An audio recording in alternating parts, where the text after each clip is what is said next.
또 우리 좌우에 계신 분들 우리 바라보시면서요. 우리는 행복한 사람입니다 하면서 인사하겠습니다. 우리는 행복한 사람입니다. 예.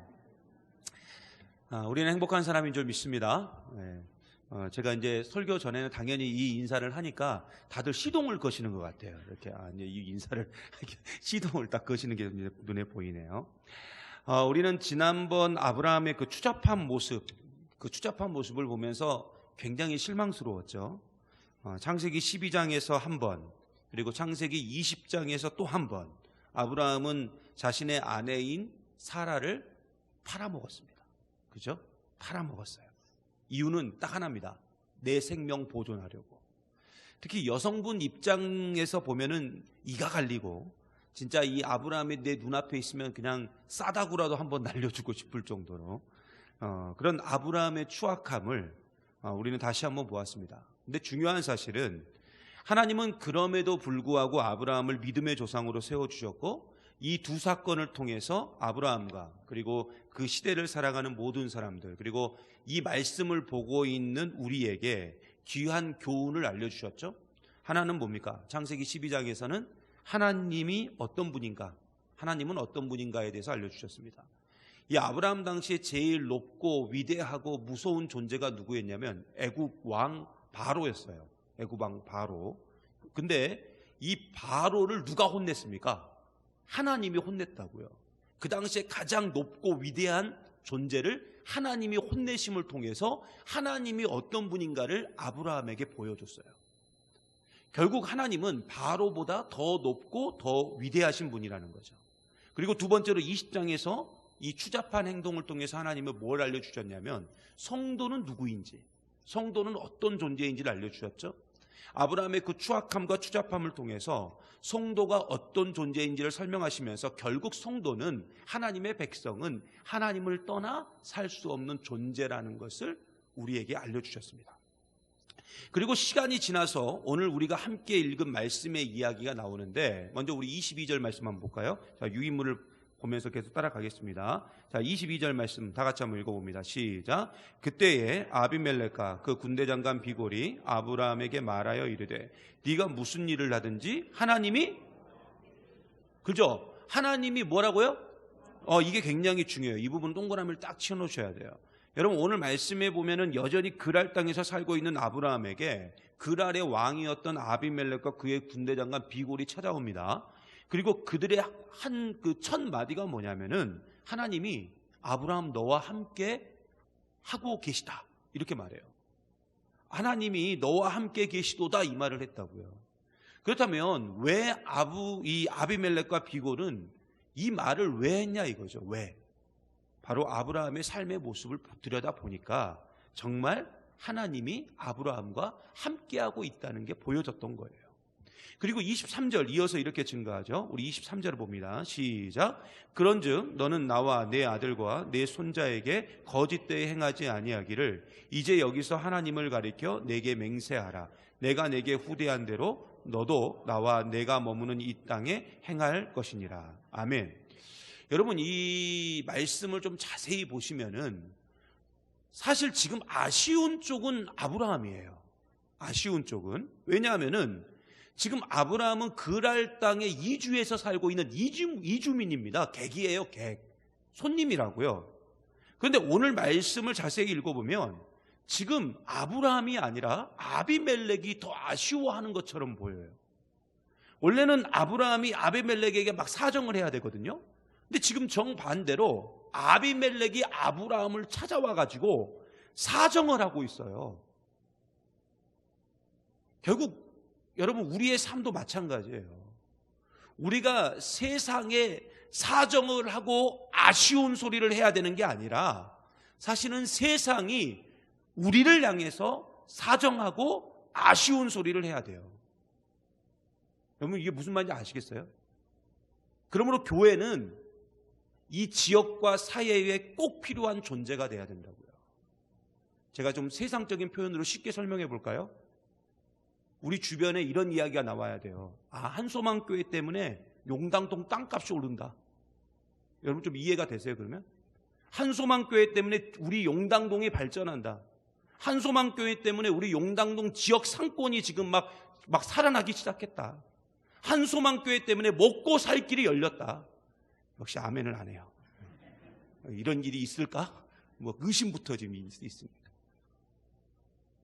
여러분, 요즘 자꾸 정치인들이 삭발을 하는데 교회가 그 지역에서 다른 지역으로 간다고 하면 온 용당동 주민들이 다 나와가지고 막 주민 대표들이 막 삭발을 하고 피켓을 들면서 교회 가지 말라고. 여러분, 그런 교회 보셨습니까 혹시? 교회가 다른 지역으로 간다 그러면 동네 주민들이 다 나와가지고 막 삭발을 하고 막 피켓 들고 막 이런 교회 보셨냐고요. 사실은 그래야 돼요. 교회가 그런 영향력이 교회가 있어야 된다고요. 여러분, 아브라함이 그랄 땅에서 지금 그런 역할을 감당했던 거예요.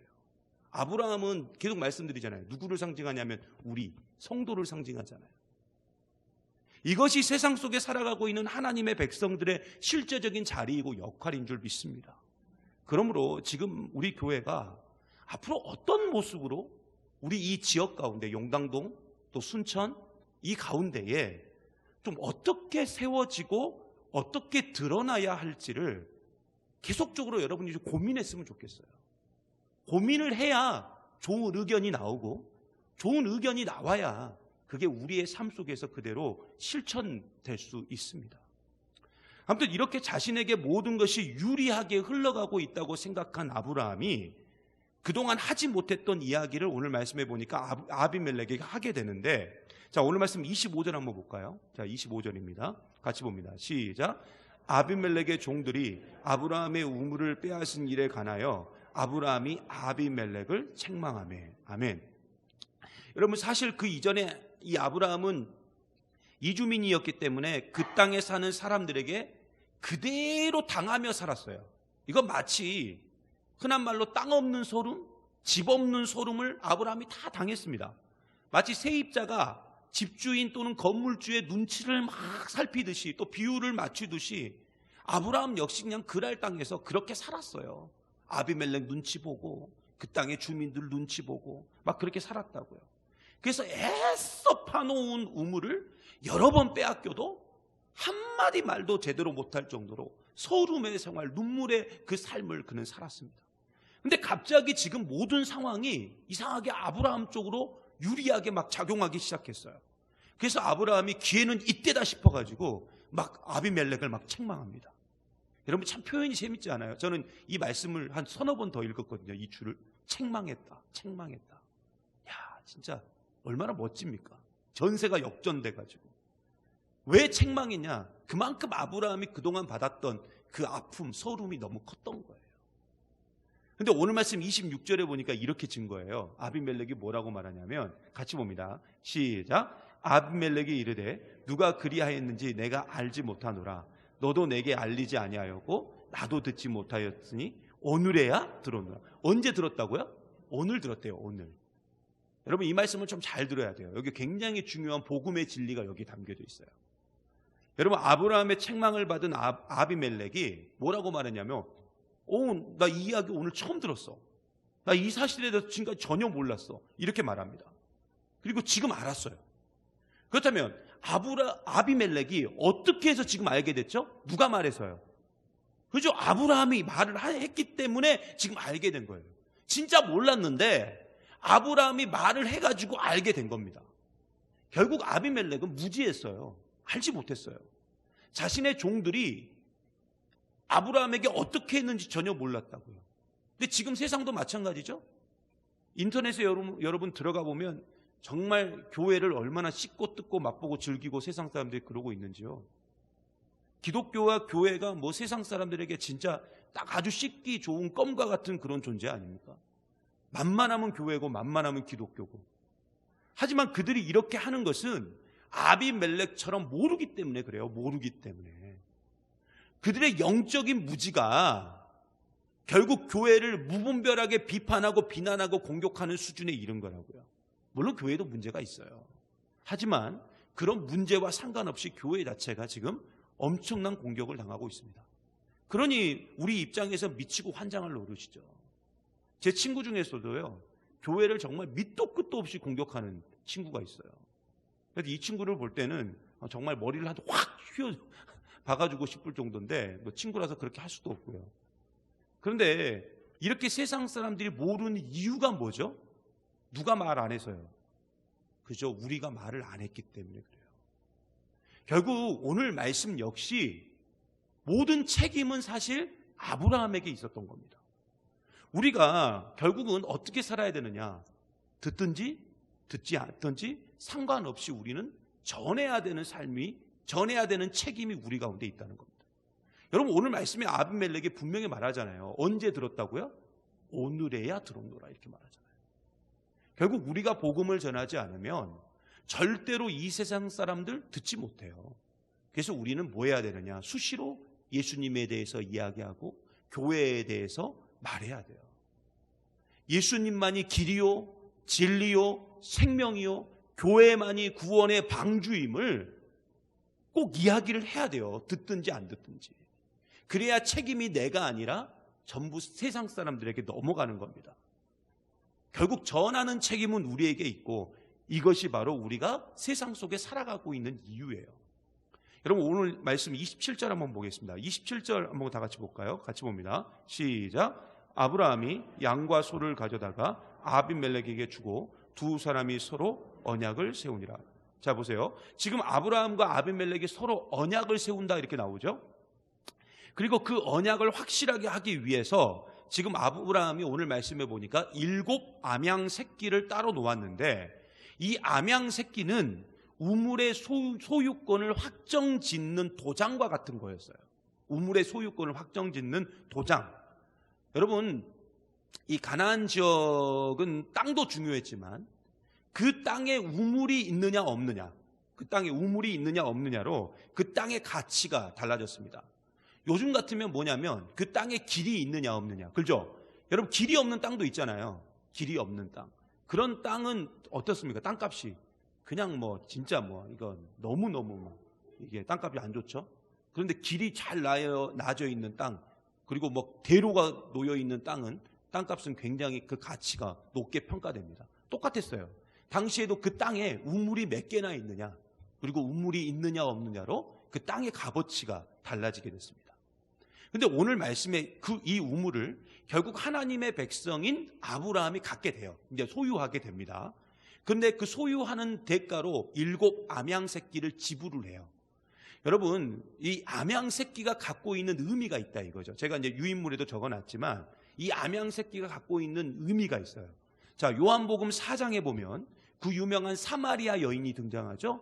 이 사마리아 여인과 예수님이 이야기를 나누는데 요한복음 4장 13절과 14절에 보면 이렇게 증거하고 있습니다. 우리 같이 봅니다. 유명한 구절이죠. 시작. 예수께서 대답하여 이르시되 이 물을 마시는 자마다 다시 목마려니와 내가 주는 물을 마시는 자는 영원히 목마르지 아니하리니 내가 주는 물은 그 속에서 영생하도록 솟아나는 샘물이 되리라. 아멘. 결국 예수님은 우리를 위한 영생하도록 솟아나는 뭐가 되셨어요?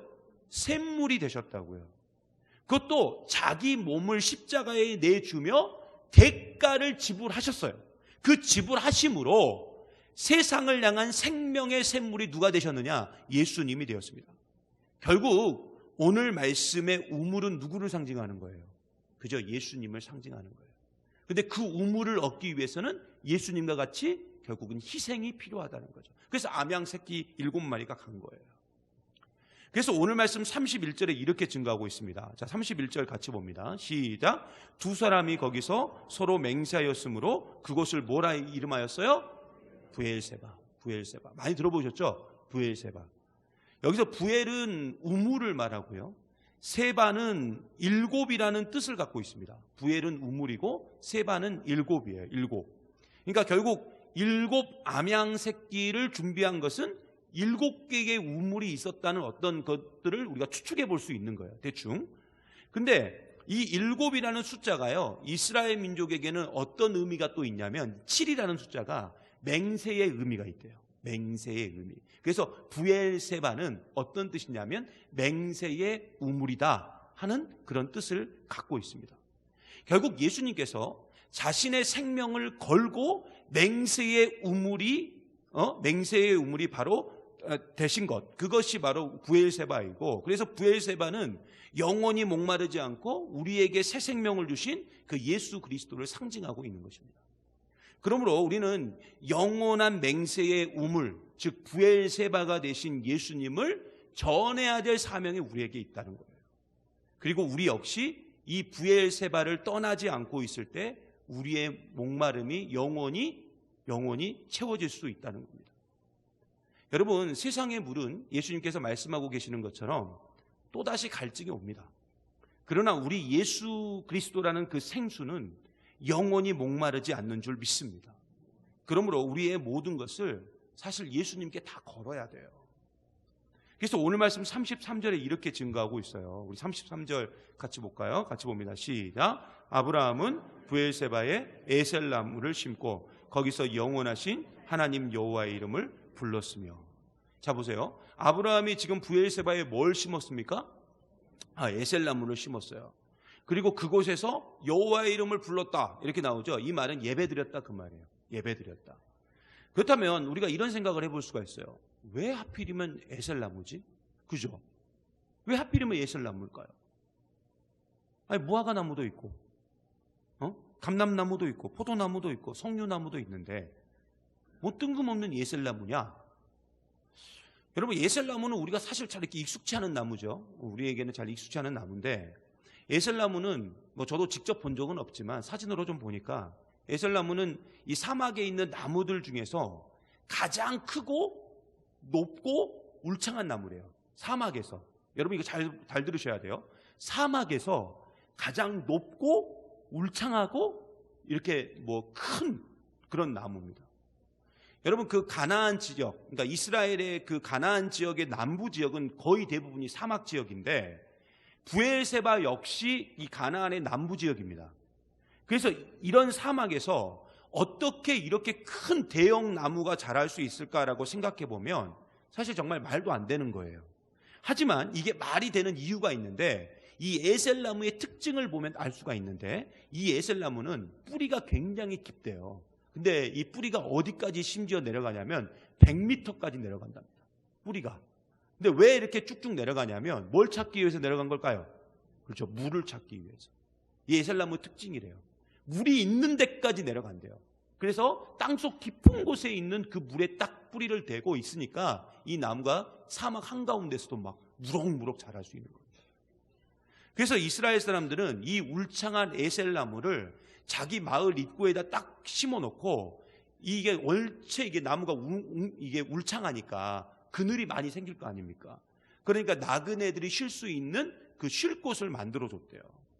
그리고 나그네들은 이 마을에 에셀나무가 있는 걸 보면서, 이 마을은 나그네를 대접할 수 있는 그런 여유가 있는 마을이구나라는 것을 알 수 있었다고 합니다. 근데 단순히 에셀나무는 어떤 안식의 의미만을 갖고 있는 게 아니라, 오늘 말씀해 보니까 이 에셀나무 아래에서 결국 뭘 했어요? 여호와의 이름을 불렀죠. 여호와의 이름 불렀다는 게 뭘 했다고 말씀을 드렸죠? 그렇죠. 예배 드렸어요. 예배. 그러니까 이 에셀나무는 안식의 의미, 그다음에 쉼의 의미, 예배의 의미를 가지고 있는데, 더 놀라운 사실은 뭐냐면 이 에셀나무는 하나님의 나라를 상징하는, 더 정확하게 말하면 하나님의 통치를 상징하는 나무가 뭐냐면 에셀나무예요. 그래서 아브라함이 여기다 심은 거예요, 이걸. 여러분, 사무엘상 22장 6절에 보면 이렇게 증거하고 있거든요. 우리 사무엘상 22장 6절 한번 볼까요? 같이 봅니다. 시작. 사울이 다윗 그와 함께 있는 사람들이 나타났다 함을 들으니라. 그때의 사울이 기브아 높은 곳에서 손에 단창을 들고 에셀나무 아래에 앉았고 모든 신하들은 그의 곁에 섰더니. 잘 보세요. 에셀나무 아래에 왕이 앉아 있었어요. 사울 왕이 앉아 있었고 신하들은 그 곁에 서 있었습니다. 결국 이게 뭘 말하냐면 에셀나무 자체가 통치를 상징하는 거예요. 왕의 통치. 그리고 그래서 이제 여러분 사무엘상 31장 13절에 보면은 31장 13절 같이 봅니다. 시작. 그의 뼈를 가져다가 야베스 에셀나무 아래에 장사하고 7일 동안 금식하더라. 아멘. 여러분, 사울 왕이 죽었을 때 그를 어디 아래에 장사했어요? 에셀나무 아래. 결국 왕의 통치를 상징하는 나무가 뭐냐면 에셀나무예요. 결국 아브라함이 브엘세바에서 이 에셀나무 하나를 탁 심은 것은 하나님의 나라가 이곳에서부터 본격적으로 시작될 것이다. 이걸 지금 이야기하고 있는 겁니다. 그렇다면 우리 역시 브엘세바의 에셀나무처럼 여러분 이 세상에서 에셀나무가 되어서 우리가 심겨져야 될 줄 믿습니다. 그리고 우리가 그렇게 심어질 때 하나님의 나라가 점점점 확장되어져 가는 거예요. 그리고 어느 순간 하나님 안에서 누구나 쉼과 안식을 누리게 되고 거기서 예배를 드리는 놀라운 역사가 일어나게 될 줄 믿습니다. 물론 우리는 그렇게 생각할 수 있어요. 목사님, 저는 아직 부족합니다. 목사님, 저는 아직 연약합니다. 그래서 저는 울창한 에셀나무가 될 수가 없어요. 이렇게 말할 수 있어요. 그러나 여러분, 아브라함을 보세요. 아브라함 어떤 인간이었습니까? 마누라 팔아먹은 인간이었습니다. 그죠? 마누라 팔아먹은 인간. 그래도 여러분하고 저는 마누라는 안 팔아먹었잖아요. 그죠? 네. 남편도 안 팔아먹고. 하나님은 마누라를 팔아먹은 이 세상에 이 추잡하고 추악한 인간을 통해서도 하나님의 나라를 시작하셨다. 결국 여러분 사울하고 보세요. 그도 실패한 왕이었지만 그를 통해서 하나님의 나라가 시작되었어요. 그런데 여러분 잘 보세요. 이 꿈과 비전, 하나님의 이 꿈과 비전은 사실 나 혼자의 힘으로는 좀 부족해요. 그래서 우리 모두가 에셀나무가 되었을 때 우리는 울창한 숲을 이룰 수가 있고 사막과 같은 이 세상 속에서 세상 사람들에게 쉼과 안식과 예배와 영원히 목마르지 않은 브엘세바의 우물을 줄 수 있는 줄 믿습니다. 그래서 우리 한 명 한 명이 에셀나무로 잘 심어줘야 돼요. 물론 우리 개개인의 모습을 보면 너무나 형편없죠. 하지만 이 세상의 구원 역시 가장 실패한 자리 그리고 저주의 자리였던 그 골고다 언덕 십자가 위에서 이루어졌다고요. 그 당시에는 예수님을 향해서 다 실패했다고 말했잖아요. 다 실패했다고. 다 끝났다고. 근데 2000년이 지난 지금 어떻게 되었습니까? 지금 우리에게까지도 사랑과 은혜가 다 전해져서 이 땅 가운데 교회가 세워지고 있고 우리 역시 지금 또 다른 교회를 세우기 위해서 열심히 나아가고 있습니다. 여러분 솔직히 그동안 우리 교회는 수많은 어려움 속에서 사실 비관과 절망의 시간들을 보내왔습니다. 그리고 지금도 역시 비관과 절망의 시간들을 보내고 있어요. 그래서 우리를 통해서 비춰지는 모습들이 어떻게 보면 세상의 조롱거리가 될 때도 있고 다른 교회들의 가십거리가 되기도 합니다. 그리고 수많은 사람들이 사실 그랬어요. 우리 교회의 상황과 형편을 보면서 저 얼마나 가겠느냐 비관적으로 이야기하는 사람도 많았습니다. 하지만 지금 우리의 모습은 어떻습니까? 더 어려워졌나요? 아니면 더 형편없어졌습니까? 아니잖아요. 우리는 지금 계속 부흥하고 있고 계속 성장하고 있는 줄 믿습니다. 일단 왜 이렇게 되었을까요? 바로 에셀나무가 물을 향해서 땅속 깊은 곳까지 그 뿌리를 내리듯 영원한 샘물 되시는 예수님을 향하여 우리가 우리의 기도의 줄을 계속 뻗어가고 있기 때문에 우리가 지금 이러한 모습으로 되살아나고 있는 줄 믿습니다. 여러분 사실 지금 여러분 아시다시피 드론으로 막 석유 이렇게 원유 있는 데를 막 공격을 하고 하면서 세계적으로 국가적으로 어떻게 보면 굉장히 위기적 상황 가운데 있습니다. 지금 이 언론을 보니까 다시 전쟁이 일어날 수도 있다 하는 그런 분위기도 있고 곧 있으면 국가에서 계속적으로 기름값을 안정시키려고 노력을 하지만은 언제 다시 이 기름값이 오를까 염려도 돼요. 또 겨울을 앞두고 있기 때문에 기름값이 오른다는 건 사실 서민들 입장에서는 굉장히 충격적인 상황이죠. 그런데 이렇게 세계적으로나 국가적으로나 또는 우리 교회적으로나 개인적으로나 너무나도 우리가 힘든 상황이라 할지라도 우리가 그럼에도 불구하고 우리는 에셀나무를 심어야 됩니다. 우리가 에셀나무가 돼야 돼요. 힘들고 고달픈 이 세상에서 한 줄기 쉼과 안식처가 바로 우리의 모습을 통해서 이루어져야 됩니다. 근데 이 모든 것들은 결국 뭘 통해서만 가능하느냐? 하나님을 의지하는 삶을 통해서만 드러나는 줄 믿습니다. 그래서 우리는 더 기도해야 돼요. 기도해야 돼요. 여러분, 기도는 만사를 변화시킵니다. 어떤 분들은 그래요. 목사님, 기도만 해서 된가요? 이렇게 말씀하시는데 기도만 해도 됩니다. 지금 우리는 기도해야 될 때예요. 다른 거 할 때가 아니고 함께 기도해야 될 때입니다. 내 자신을 위해서, 가족을 위해서, 우리 교회를 위해서, 나라와 열방을 위해서 우리가 함께 기도해야 될 때인 줄 믿습니다. 에셀나무의 뿌리가 물이 닿는 곳까지 뻗어가는 것처럼 여러분, 우리는 응답 받을 때까지 함께 기도함으로 좀 울창한 숲을 만들어서 예수님의 놀라운 사랑으로 진정한 쉼과 안식처, 그리고 예배하는 에셀나무 공동체를 만들어가는 저와 여러분 되시기를 간절히 소망합니다.